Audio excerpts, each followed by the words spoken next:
आप सभी को सादर नमस्ते। जय श्री राम। मेरे YouTube चैनल वसुधा के रंग में आप सभी का स्वागत है। आज बड़ा ही दिलचस्प प्रकरण लेकर आई हूँ जो स्वामी दयानंद जी के जीवन से संबंधित है। एक शव का परीक्षण। जब स्वामी जी अपने ज्ञान की पिपासाओं को बुझाने के लिए अपने अंदर उठने वाले हजारों प्रश्न का उत्तर पाने के लिए विचरण कर रहे थे, स्वामी जी अपनी बहन और चाचा की मृत्यु के बाद स्वभाव से पूरे वैराग्यवान हो चुके थे और विवाह का दबाव जब पड़ने लगा तो उन्होंने विवाह के डर से 22 वर्ष की उम्र में अपना घर त्याग दिया। 10 वर्षों तक वो जंगलों, घाटियों, पर्वतों, नदियों के किनारे, समुद्र के, सागर के किनारे न जाने कहाँ कहाँ विचरण करते रहे, दुर्गम स्थानों पर और साधु संतों की तलाश करते रहे, सन्यासियों की तलाश करते रहे, बहुत सारी जानकारियाँ एकत्रित करते रहे। ऐसा करते करते उनको लगभग 10 वर्ष गुजर गया। तब वो हिमालय से समभूमि की ओर वापस बढ़े और वो मुरादाबाद आए। मुरादाबाद आने के बाद गढ़मुक्तेश्वर जब वो पहुँचे तो ये प्रकरण गंगा जी के घाट का है। उस समय उनके पास बहुत सारी धार्मिक पुस्तकें थीं। उसके अतिरिक्त शिव संध्या, हठ प्रदीपिका, योग बीज और केसराणी संगति नामक पुस्तकें भी थीं।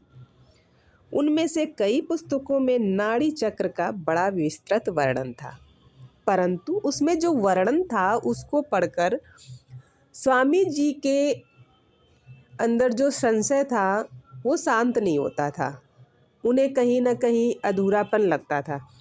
उन्होंने उन सारी जानकारियों को पढ़कर बहुत बार अपने पास उपलब्ध उपकरणों से, साधनों से परीक्षण भी किए, परंतु उनके संशय मिटे नहीं और बढ़ते ही गए।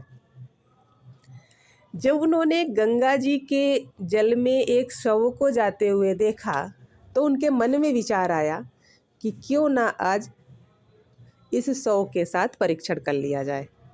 ऐसा विचार आते ही वो जल में कूद गए और शव को जल से बाहर घसीट लाए।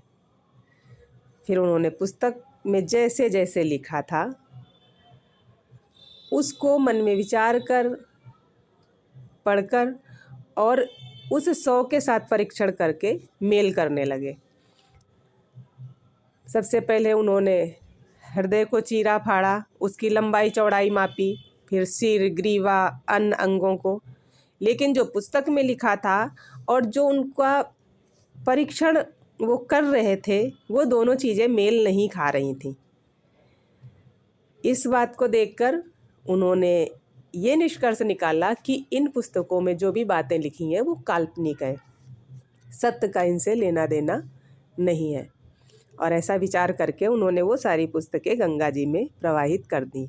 इसके बाद उसी समय उन्होंने काफ़ी विचार किया, चिंतन किया और इस परिणाम पर पहुँचे कि वेदों, उपनिषदों, पातंजल और सांख्य शास्त्र के अतिरिक्त शेष समस्त पुस्तकें जो विज्ञान और योग पर लिखी गई हैं मिथ्या है और अशुद्ध है। तो आज की जानकारी में बस इतना ही। आप लोगों को ये प्रकरण कैसा लगा और किन लोगों ने इस प्रकरण को पहले से पढ़ रखा था, सुन रखा था, वो भी बताएं। आप सभी को पुनः सादर नमस्ते। जय श्री राम।